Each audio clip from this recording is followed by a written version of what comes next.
All right, so we got Leo Kane here in the house.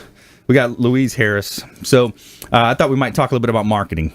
You guys want to talk about marketing a little bit? Yes. Business, marketing, the changes. We were just talking about, how it went from, ABC, NBC, CBS. Now it's Facebook Live, Facebook, Instagram, Instagram Live, Pinterest to a certain degree, Snapchats. I don't do much snapping. Twitch is for the gamers out there. There's all these little niches, and that's what's really, think about that. There's riches in the niches. That's right. When you get into podcasting, grabbing a certain niche, going deep in that niche and becoming the expert in that niche. Right, because it's actually, you can market broad if you're still in a small niche, but you actually get more money if you are as narrow as possible, but you can be you can reach out to as many places as possible in that narrow field. Yeah, that's right. And you want to become known as the guy or the woman in that space. Yes. And you want to dominate hashtags. You want to have certain hashtags where people can find you.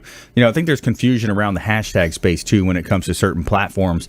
Does a hashtag, do you put 2, 3 hashtags? Do you put 12, 15, 20, 30? I see some people loading them up. What I've heard is that you start seeing diminishing returns once you clutter it up with so many hashtags. And I've seen that too. Usually 2 or 3 is about the maximum that people should really use. Right. Because otherwise people won't click on the thing that you really need them to click on. Right. And the whole point is to get them to go to your website. I mean, that's the whole reason to have a hashtag. So if you have a post that has so many hashtags that people don't know where to click, then they're not going to go to your website. So the returns will be less. Yeah, and I think the search engine's like, wait, what are we supposed to zero in on here? Right. It's like, if you post, for example, real estate / basically it could get confusing for the person. It gets confusing for the person and the search engines. Right. So you have to be as careful as possible when it comes to marketing. Right. And the best way to do that is to actually talk to somebody who is an expert in marketing. Right. Because if you try to do it yourself, you're not going to do it. And I like what Beryl did on one of their posts on Instagram, I think it was, or maybe even LinkedIn. It was a picture of underneath the house. I think there was construction material falling through. Do you remember that post? Can you describe it? Yeah, we do something called the defect of the day. Yeah. We run that on all of our Instagrams books.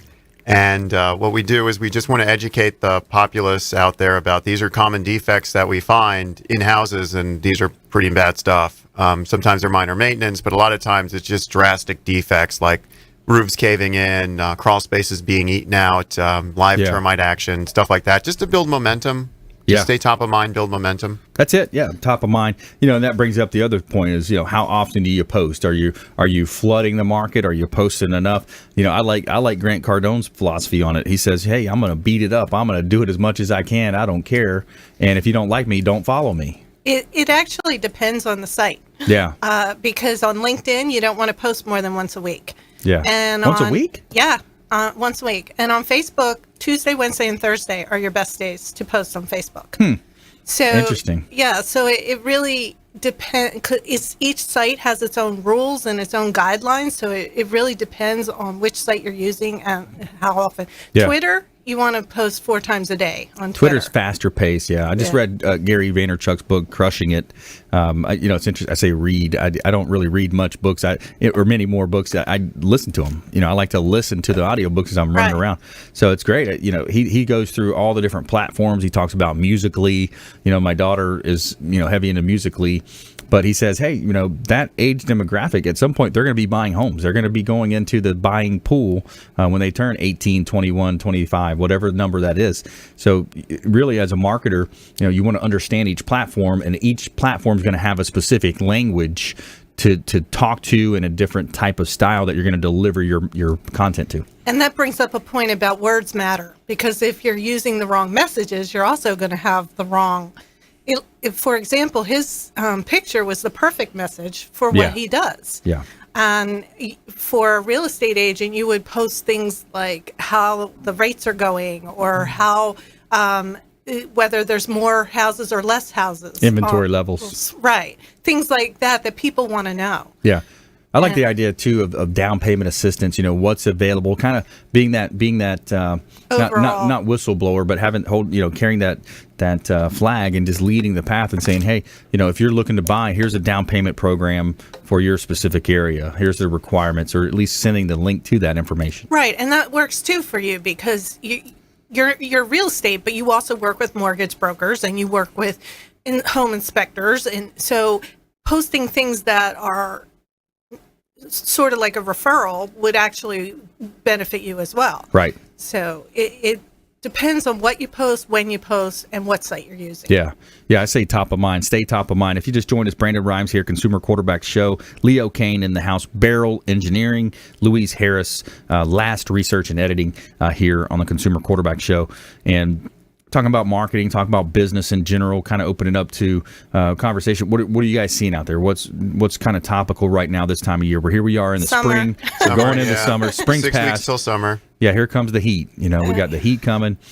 From a consumer advocate perspective, I start thinking about, getting your inspections done on your roof. The rainy season's coming. You've got, the hurricanes potential down the road.